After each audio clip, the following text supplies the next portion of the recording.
Welcome to the Build with Boundaries podcast.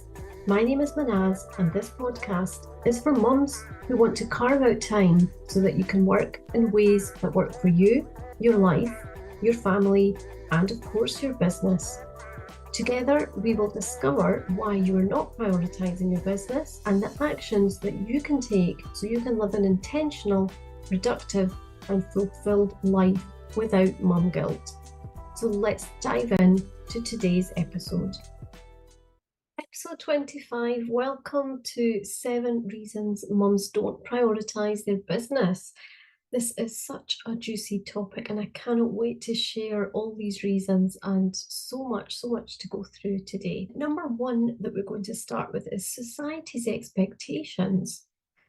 Society can place an awful lot of burden on us, and we can feel this pressure because we then feel that we need to prioritize our family over careers. Rather than it being something that we want, it's what's expected of us from society, by society, and almost, they dictate what is normal. And this can really play into the mother role significantly. It means that we can have this guilt and shame, especially if we are going against the norm to do something different, because it's not normal as if it were. And there isn't that kind of support. What there is instead is these expectations that we are not able to then give ourselves permission for our business. And number two is self-doubt. This is true for mothers everywhere because, no matter what we do, we can still feel unsure about our own abilities to balance all the demands, especially if you are running a business and you're being a parent. What this then does is it influences our confidence and the decision that we make to either prioritize or to not prioritize our business as well. And I see this happening in two main ways. One is simply that kind of belief in the process, what you are doing will work and it will be successful. That's where the doubt can come in. And then there's this sort of self-belief, which is more of that, your own confidence that, can I do this? Am I actually capable? Do I know all I need to know? Have I actually got the right kind of skills? Do I have the potential to create that impact and positively affect people with the work that I do and to the level that I would love to do one day? Both of these beliefs then are integral because they're affecting each other. If we don't believe in ourselves, we probably won't be believing in the process of what we're doing either. So they can be this effect, like both of them affecting each other, and then because one is low, it will almost drag the other one down. Number three is fear of judgment. Now, mothers are the first to fear that people will judge them. People will say negative things about them. People will not understand.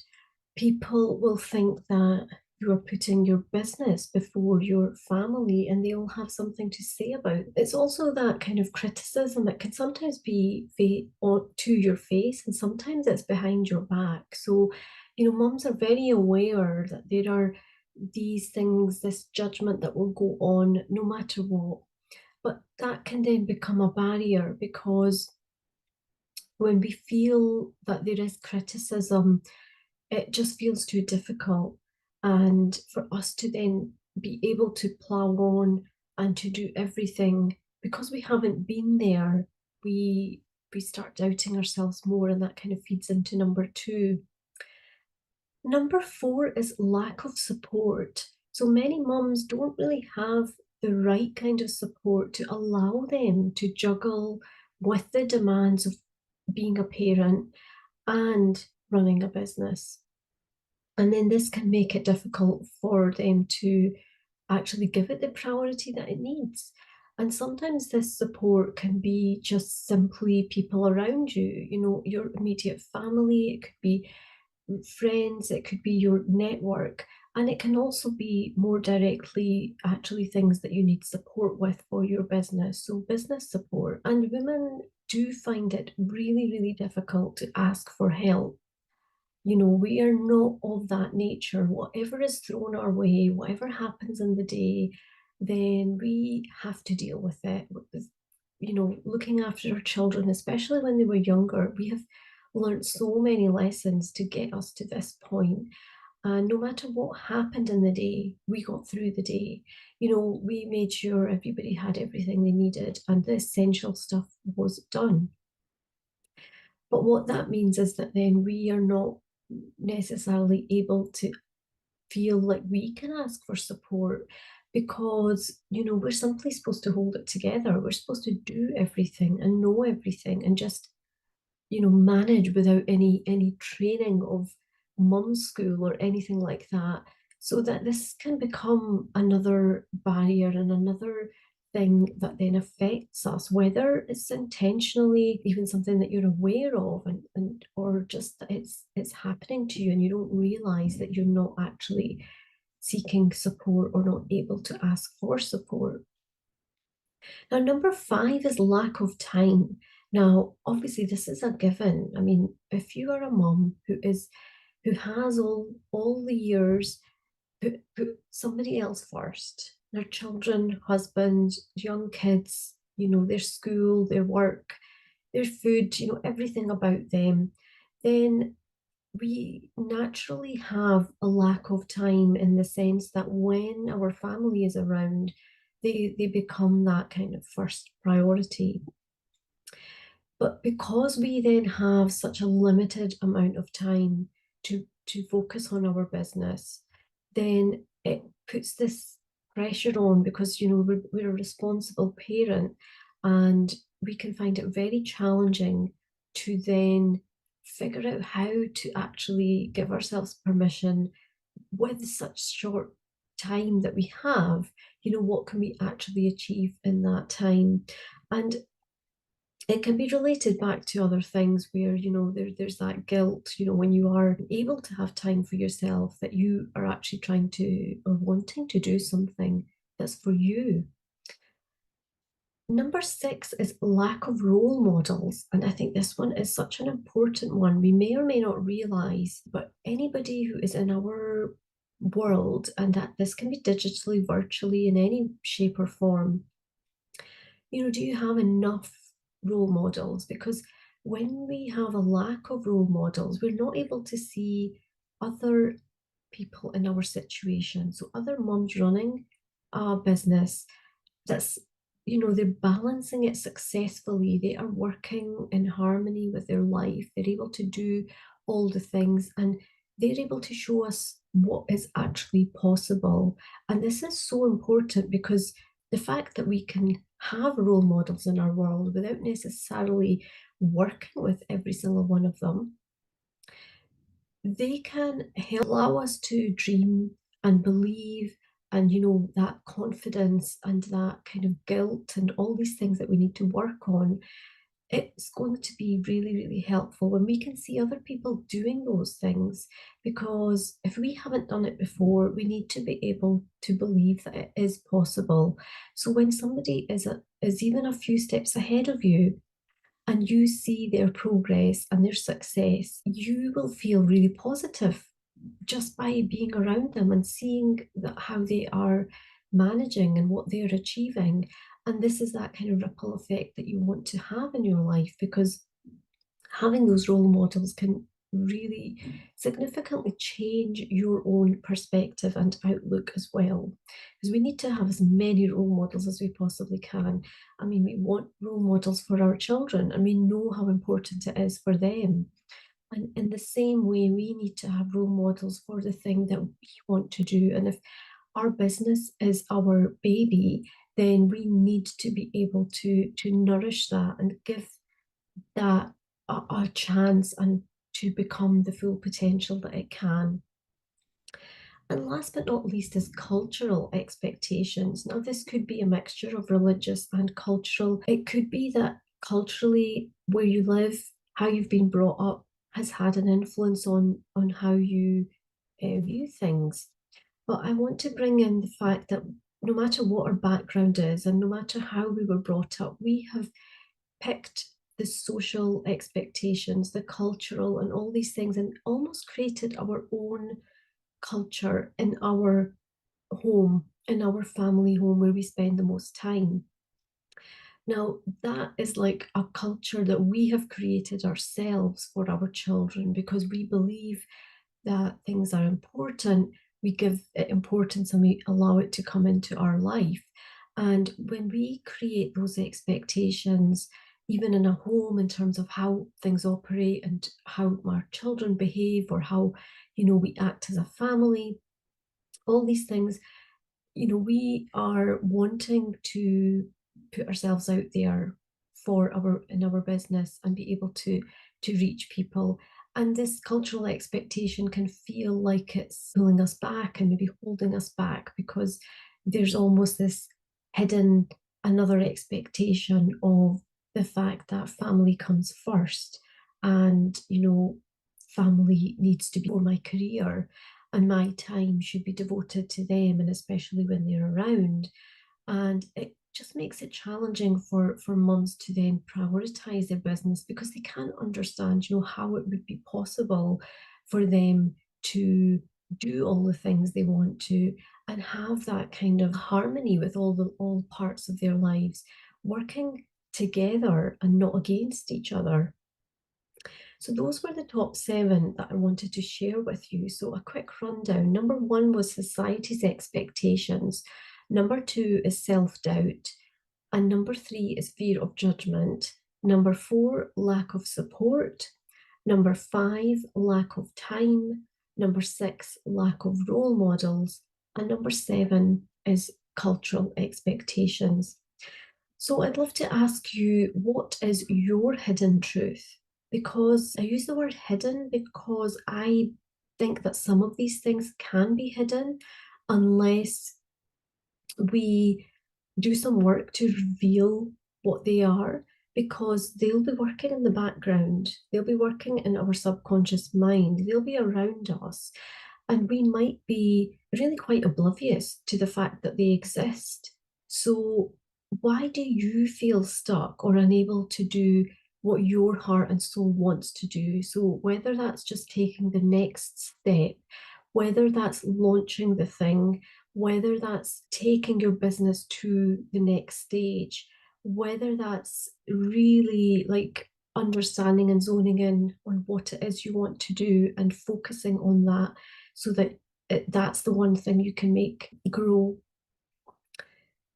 You can journal on this and you can meditate on this, and you can certainly just ask yourself the question, what is it that's keeping me? And it's so important to do this work because there's things there and barriers that are stopping you from becoming the potential that you could have in terms of your success.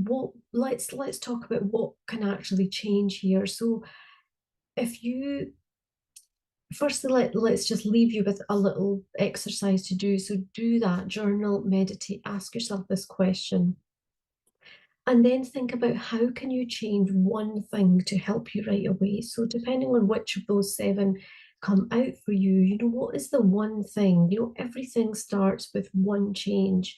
So let's just focus on changing one thing that will help you right away, now, not in the future. And let's discuss now what happens when we use all of these reasons or sort of hidden blocks, or whatever they are, like that reason that's coming into our mind of why we cannot prioritize our business. What actually happens when we use that to delay our action? Because ultimately that is what will happen.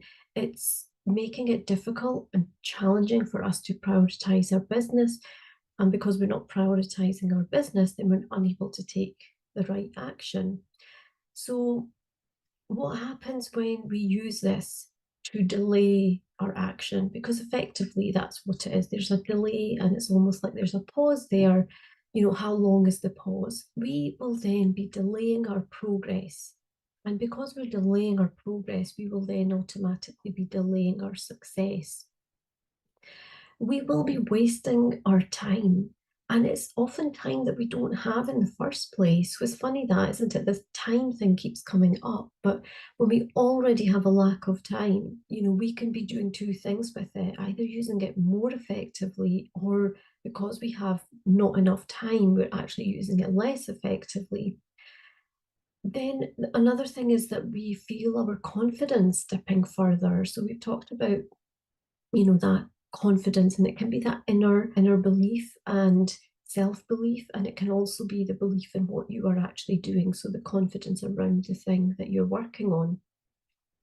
And we can feel that that's going to dip further, because there's no way it's going to go up by not taking action. So what it will do is it will just be continuing to go further down. Our chance of feeling fulfilled, that just floats away, further away from us.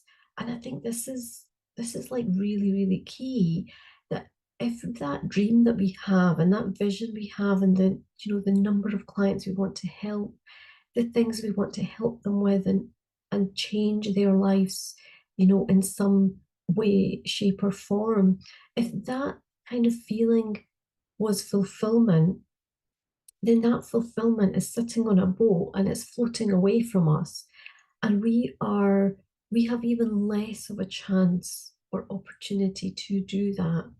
So I guess that's why it's like really important to uncover these things, to allow ourselves to understand whether this is the thing that we have to do and how we can make that happen. The last thing I want to say on this is that what ends up happening through all of this is that we are then ultimately reinforcing this whole idea and concept that we place ourselves last on the list.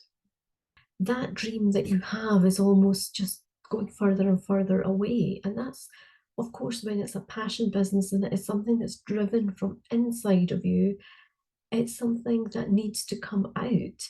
And if we hold that in, all we do is delay that inevitable. And that just carries on, being there. And there will be a time that will come when we can then look back and not feel fulfilled. And then there will be a time when we look back and wonder, if we had dealt with these blocks, what would actually happen? So I think, like, now is the time to look at what's going on. It's never, ever too late. So I want to turn this, the 7 things why you're not doing it, into something that you can do. And I want you to do whatever works for you, to journal, to meditate, to seek answers from yourself about what it is that you're currently feeling and what's going on for you just now. And we certainly do not want to put ourselves last. We do not want our business to be last, because our business being last means that our clients are last. And if our clients are last, then it means that what we do is not helping them. And we know that is not the case. When you know that your abilities and the reason you're here, whether you have clients just now or whether you're still seeking your first clients or kind of getting onto this ladder of success, then, no matter where you are, you need to take those steps forward and believe that you can do this. And that is the only way that success will follow. So I hope you found this interesting, and I would love to know what your takeaway is from this. I'd love you to go and think about the questions and figure out what is happening for you just now. And if you think it's time to prioritize your business and you're just exhausted and tired of doing it alone and you want things to change from today, then make sure you head over to my website and send me a message. I would love to chat to you and see what's going on for you. So I will leave you with this episode and the sort of small homework I've given you, and I hope to hear from you soon.